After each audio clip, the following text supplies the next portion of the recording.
It was a really large lump in my leg. My leg was so swollen that I couldn't even wear my jeans anymore. My involvement with Rein In Sarcoma starts with Karen.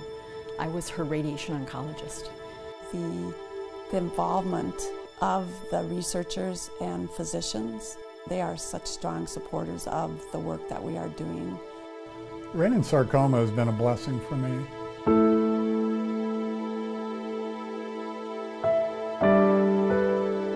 She tells me that the MRI results have been read and it looks like I have a tumor. At this point, I'm not even hearing what she's saying. I think most people assume that when you're going through cancer, your number one worry is life and death. You gotta remember, I was 23 years old, right? Not that any age is easy, but I was really young and I couldn't even fathom dying.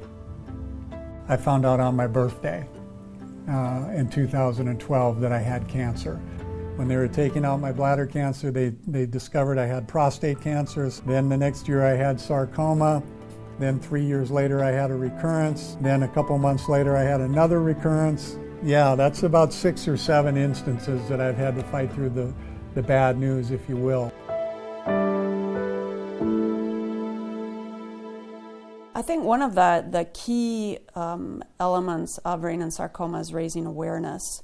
So really getting to that point of how do we get quicker diagnoses, more accurate diagnoses. So many sarcoma patients get misdiagnosed, or Karen's was late.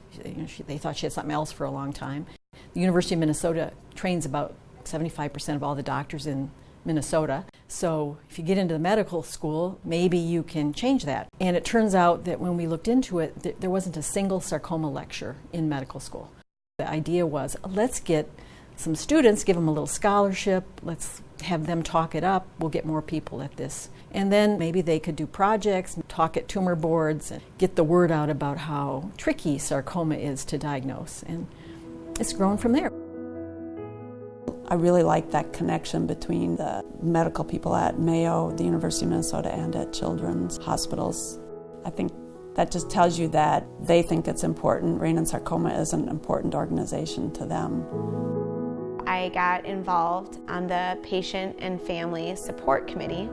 Along with the patient starter notebooks, we also have done these tote bags filled with different things that help someone while going through this diagnosis. Just all these kind of little things that you might not think about but are super handy to have. I've taken great pride in working with the Rein In Sarcoma Foundation, helping them through however ways that I can help them in terms of raising money, in terms of speaking to groups, in terms of just being a mentor to other patients. It's my way of paying it back and paying it forward.